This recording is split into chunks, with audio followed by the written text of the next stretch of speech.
Aujourd'hui on se retrouve pour un nouvel épisode de Apprenons le japonais avec Animal Crossing. C'est l'épisode 4 et j'ai 2 jours de retard et je suis désolée. Mais genre, en ce moment je suis hyper occupée et il faut qu'il y ait des rayons de jour pour que je puisse filmer ces vidéos. Et on est en hiver. Et du coup il n'y a pas beaucoup de lumière. Donc j'ai préféré attendre 2 jours pour pouvoir vous enregistrer un épisode correct plutôt que de l'enregistrer dimanche dernier où j'aurais dû me dépêcher et tout et ça aurait été la galère. Désolée. Alors comme d'habitude dans toutes mes introductions, je vais faire un petit rappel de ce que c'est que cette vidéo et de comment ça va se dérouler. En gros, cette série Apprenons le japonais avec Animal Crossing, elle s'adresse aux intermédiaires. Donc si vous êtes complètement débutant en japonais, je suis désolée pour vous, mais vous n'arriverez pas à suivre cette vidéo, ça va être trop compliqué. Par contre, si vous maîtrisez suffisamment l'écriture japonaise, donc les kana, et les points de grammaire de base et le vocabulaire très basique, vous pourrez suivre. Je vous encourage grandement à prendre des notes en même temps que la vidéo. Notez le vocabulaire que vous connaissez pas, les tournures de grammaire que vous connaissez pas. C'est vachement important et c'est ça qui va vous faire le plus progresser. Et si vous voulez, comme d'habitude, vous pouvez poster vos notes dans les commentaires de la vidéo. Ça permet aux autres abonnés d'éventuellement relire vos notes et de voir si vous n'avez pas fait d'erreur. Ou alors pour eux-mêmes de comprendre mieux si jamais ils n'ont pas compris un truc très bien. Et ça me permet à moi de voir à quel niveau je m'adresse et si jamais il y a des trucs que j'ai pas bien expliqués, comment je peux le reformuler et tout. Du coup, ça m'aide aussi beaucoup. Si jamais vous voulez pousser plus loin encore l'apprentissage avec cette série de cours, j'ai créé un groupe Facebook spécial pour ça. Du coup, il y a le lien dans la description de la vidéo, donc n'hésitez pas à demander à rejoindre le groupe. Des fois, je donne des trucs un peu exclusifs dans le groupe, du coup c'est sympa d'en faire partie si jamais vous voulez vraiment vous investir dans la série. Voilà. On reprend tout de suite du coup, pour vous donner un contexte de là où on s'était arrêté la semaine dernière, on venait d'arriver dans le village. On n'avait pas de maison et du coup notre secrétaire de mairie nous avait demandé de d'abord décider d'où est-ce qu'on allait habiter et ensuite on pourrait enfin s'enregistrer en tant que résident de la commune. Et du coup on était allé à l'agence immobilière et là-bas Tanukichi, donc Tom Nook en français, nous avait dit bah emmène-moi à l'endroit où tu veux avoir ta maison. Du coup on est en train de se balader là. J'ai fait quelques détours au passage et j'ai ramassé des fruits, des trucs comme ça. Parce que ils sont détruits quand on construit la maison, du coup c'est important de les récupérer. Puis voilà, du coup j'ai décidé de m'installer dans la boucle que fait la rivière. Comme ça il y a de la rivière tout autour de ma maison et elle est belle. À la fin ça ressemblera à un château, vous allez voir, mais il faut rembourser tous les prêts et tout et ça fait genre je sais pas combien de millions de clochettes. Du coup ça va prendre un peu de temps parce que j'ai pas beaucoup de temps pour jouer. Hi Oichi kono hen ni tatetai damo. Si jamais vous avez loupé l'épisode de la semaine dernière, allez voir vite fait juste le début parce que du coup j'explique ce que c'est que ce damo, mais en gros c'est un tic de langage de ce personnage là.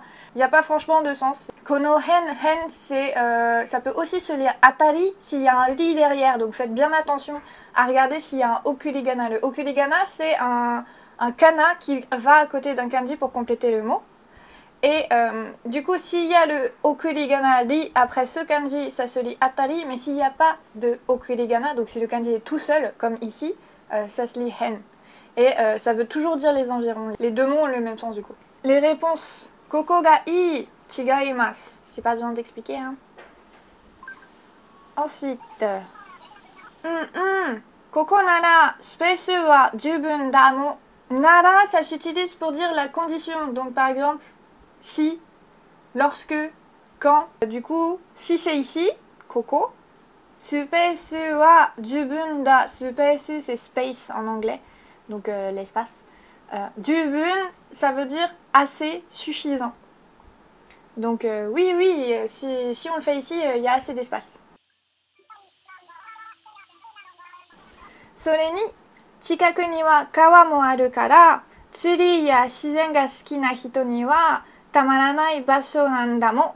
Chikaku, c'est les environs aussi, les choses qui sont à côté. Kawa, la rivière. Tsuri, c'est la pêche, le fait de pêcher des poissons. Shizen, c'est la nature. Donc, et aussi, il y a également la rivière à côté. Donc, pour les gens qui aiment la pêche et la nature, ou la nature, il y a ça peut à la fois être et ou. Tamaranai basho nandamo, Tamaranai, ça veut dire irrésistible en quelque sorte. Du coup, c'est vraiment l'endroit parfait pour les personnes qui aiment la pêche et la nature.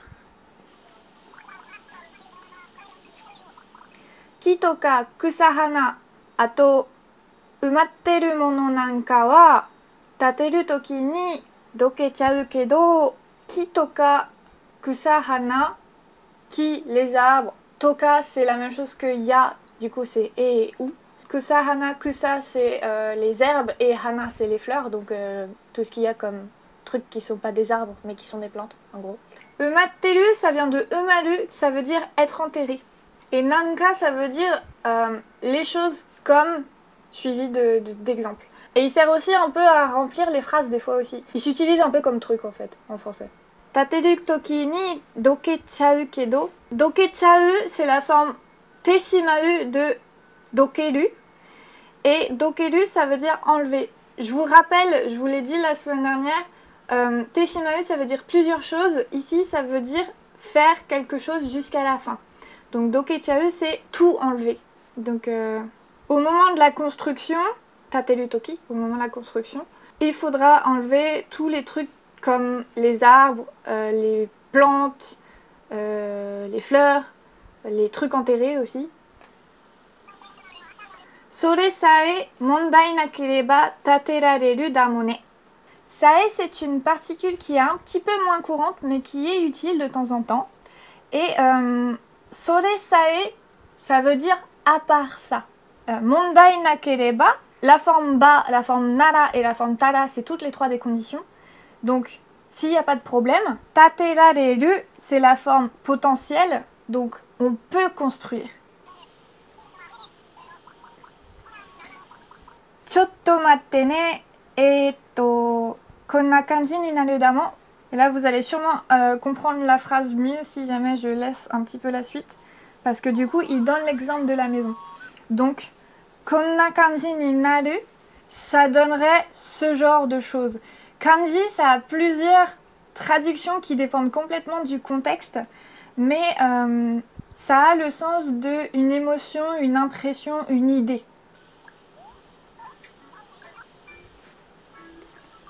Do, koko ni kimechau damo, koko ni shimasu, kangae naosu.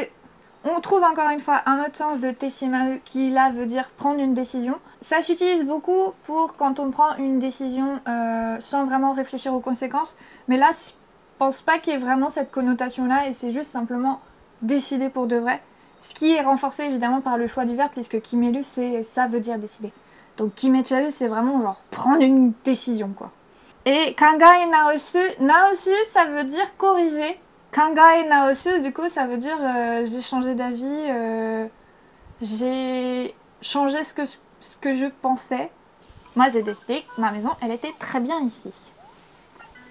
Hai, kimari. Kimari, la décision. Quand il y a des formes comme ça, normalement, le verbe, c'est kimaru.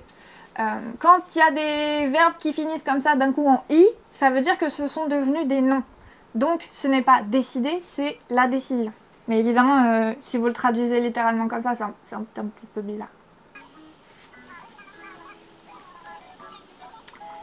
Ja, koji ni wa jikan ga kakaru kara, kyou no tokoro wa toriaezu tochi dake kippu shite oite. Koji, c'est la construction, les travaux. Jikan ga kakaru, ça prend du temps. C'est vachement utile ça, il faut que vous vous en souveniez. Notez bien jikan ga kakaru. Parce que c'est une expression que quand vous vivez au Japon, vous utilisez tout le temps. On se rend pas compte à quel point on le dit en français également. Genre, il y a quelque chose qui prend du temps. C'est important de savoir dire ça dans une autre langue. Kyou no tokoro wa toriaezu. Toriaezu, c'est d'abord. Tochi dake kippu shite oite. Tochi, c'est le terrain. Kippu shite, ça vient de to keep en anglais. Et c'est le fait de garder ou d'entrer en possession. La forme te-oku, c'est faire quelque chose en préparation.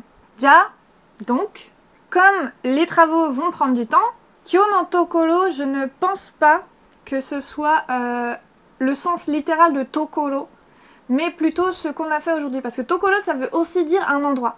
Sauf que comme il y a tochi après, ça n'a pas franchement de sens de traduire ça par endroit. Je pense plus que Kyo no tokoro, c'est pour aujourd'hui, pour ce qui s'est passé aujourd'hui, pour ce qu'on a fait aujourd'hui. D'abord, on va garder que le terrain.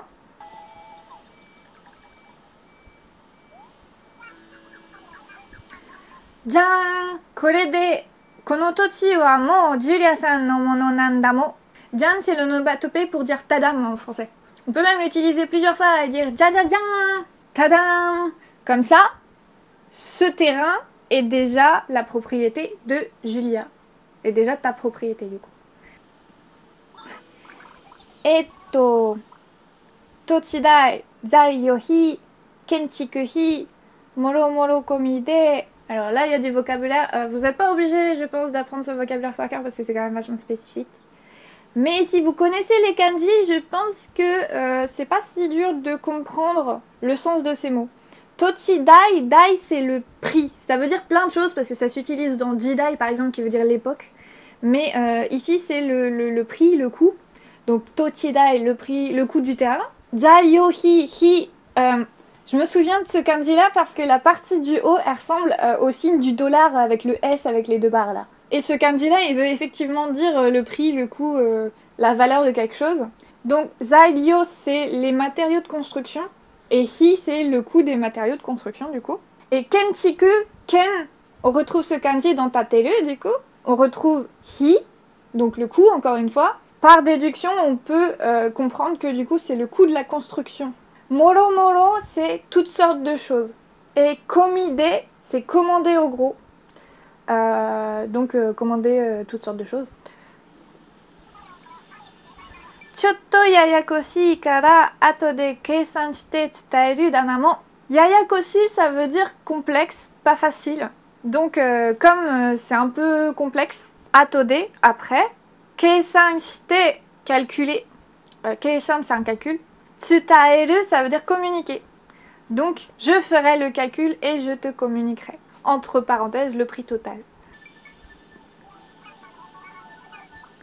Donomichi, mada Julia-san mo hikkoshita bakari de isogashii darou shi. Le shi de la fin, là, le darou shi, c'est une particule aussi et ça sert à faire des listes non exhaustives en termes par exemple de verbes. Et donc ça peut se traduire par entre autres. Donomichi, c'est dans tous les cas. Et bakari, ta bakari, il faut à ne pas confondre avec te bakari. Parce que c'est deux formes qui se ressemblent mais qui ne veulent pas dire la même chose. Ta bakari, donc la forme neutre passée avec bakari juste derrière, ça veut dire quand on vient juste de faire quelque chose. Hikoshita bakari, c'est tu viens juste d'emménager. Par contre, asande bakari, ça veut dire je ne fais que jouer. Et du coup, c'est la forme en T cette fois. Quand on fait que quelque chose, on utilise la forme en T. Quand on vient juste de faire quelque chose, on utilise la forme en ta. Faites bien attention, ces deux formes qui sont pas mal utiles, du coup ça vaut le coup d'essayer de faire des phrases avec, genre d'inventer des phrases par vous-même, comme ça vous cimenterez un peu ce que vous venez d'apprendre du coup. Du coup la phrase en entier c'est, dans tous les cas, le mada et le mot autour de Julia-san, ils sont un petit peu répétitifs, du coup c'est dur de les traduire littéralement, mais ça a le sens de, Tom Nook vient nous dire que il va faire les calculs et qu'il va nous dire, et là il est en train de dire que nous aussi on a des trucs à faire. Donc comme on vient juste d'emménager, on est sûrement c'est le shi du coup, que j'arrive pas trop à traduire autrement dans ce contexte-là. Du coup, on est sûrement occupé, ou on a sûrement des trucs à faire. Hitotori tetsuzuki ga sundara, mata boku no omise ni kiki ni kite chodai. Chodai, c'est quand on émet une requête. Tetsuzuki, c'est les procédures, en général les procédures légales. Sundara, c'est sumu, terminé. Mata boku no omise ni kiki ni kite chodai. Boku no omise, ma boutique. Kiki ni kite. On avait vu cette forme-là déjà quand on prend la forme en masse et qu'on enlève le mas et qu'on rajoute ni à la place. Et après on peut rajouter iku ou kuru. Et donc c'est aller quelque part pour faire quelque chose. Là c'est venir dans sa boutique du coup pour lui demander. Et hitotori, c'est un peu dur de trouver une traduction littérale parce que ça veut dire faire quelque chose globalement genre. Et dans le cas de la phrase ce sera plutôt quand on aura à peu près terminé les procédures légales, ou quand tu auras fait la majorité des procédures légales. Il y a une idée d'englober sans forcément tous les détails.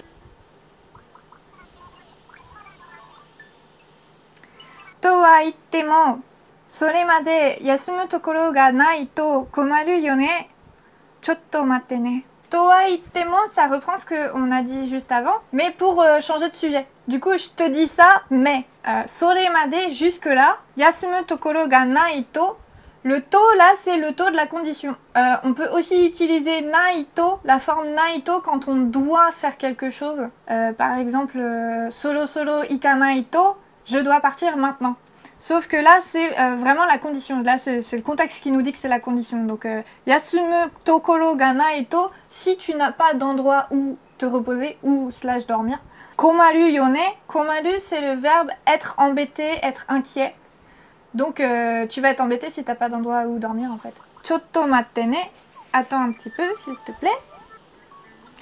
Jajajan! Kono tento kashite ageru kara, koko ni netomari shite kurete ii da mo. Kono tento kashite ageru. Kasu, c'est louer. Et te ageru, c'est donner à quelqu'un. Tonuk nous loue cette tente. Netomari, c'est passer la nuit. Vous pouvez parler de ça par exemple quand vous dormez à l'hôtel ou quand vous dormez chez quelqu'un d'autre.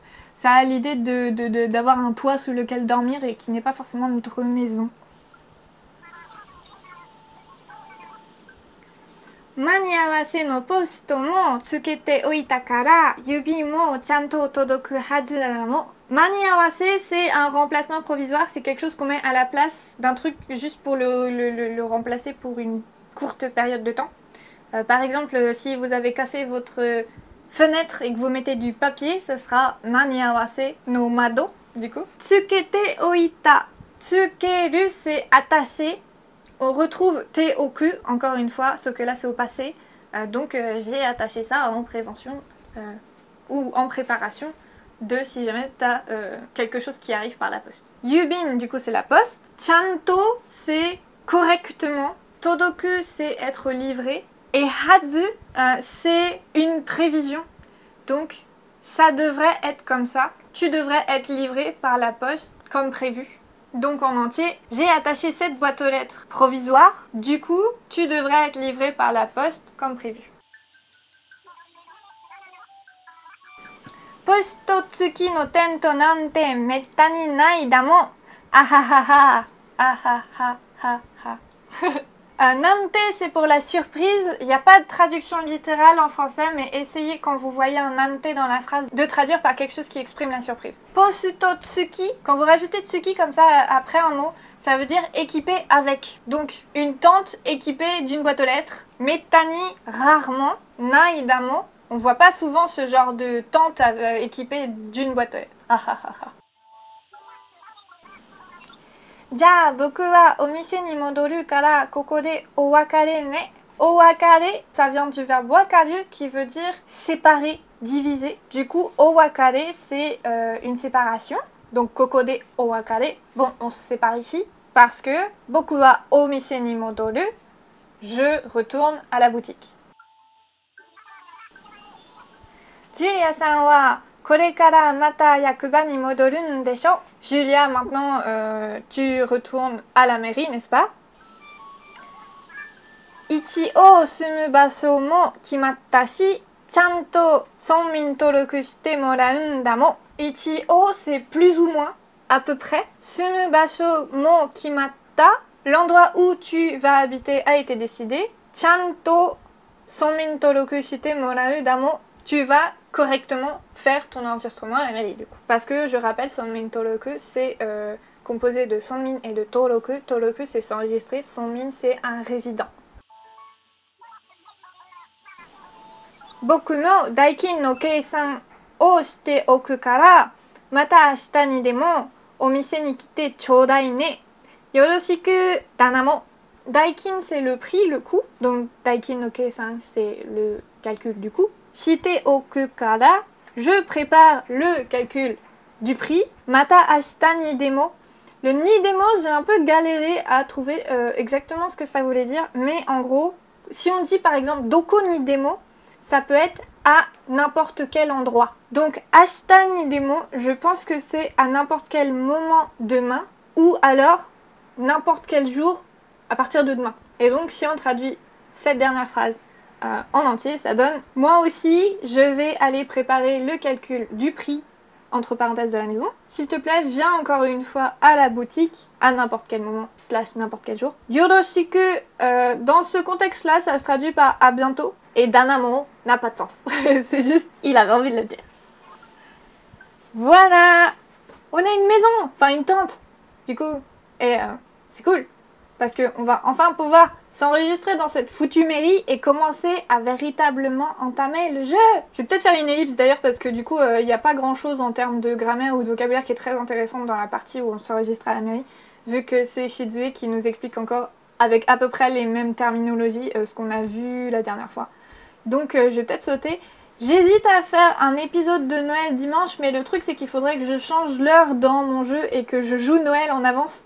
Et que je suis trop pas dans l'esprit de Noël. Du coup, bah, je sais pas. Mais en même temps, dimanche c'est le 24. Donc, c'est nul, ils fêtent pas Noël au Japon d'ailleurs. Genre, on n'a rien de prévu. On a décidé de faire une fête de Noël le 25, mais du coup, le 24, y a rien. Donc, je pense que je vais passer Noël à genre jouer à World of Warcraft. Est-ce qu'il y a des gens qui jouent à World of Warcraft parmi vous? Ce serait cool qu'on joue ensemble. Parce que je passe ma vie à essayer d'inciter mes potes à jouer à World of Warcraft avec moi et y a personne qui s'intéresse. Du coup, je suis un petit peu triste. Il y a ça, et Animal Crossing non plus, j'arrive à donner envie à personne de jouer à Animal Crossing. Ma vie, elle est nulle. Du coup, merci d'avoir regardé, merci d'avoir tenu cet épisode-là jusqu'à la fin, c'est bien. On se revoit du coup dans un nouvel épisode, a priori dimanche prochain. Je vais essayer de bien gérer mon temps cette fois, promis. En attendant, du coup, je vous rappelle, je fais aussi des vidéos qui ne sont pas des cours de japonais. Et en général, je parle soit d'apprendre le japonais, soit de ma vie actuelle au Japon. Puisque je suis en échange universitaire jusqu'à août 2018, ou septembre 2018, je sais pas encore, à Nagoya, au Japon. Et normalement, je dois avoir un vlog qui sort cette semaine. Du coup, voilà, si ça vous intéresse, abonnez-vous si c'est pas déjà fait. Il y a aussi cette vidéo-là que je vous conseille très fortement si jamais vous ne l'avez pas regardée, qui peut être fortement utile. Donc je vous mets ça là, et puis j'espère que vous la regarderez du coup. Et je vous fais des bisous, et je vous dis salut!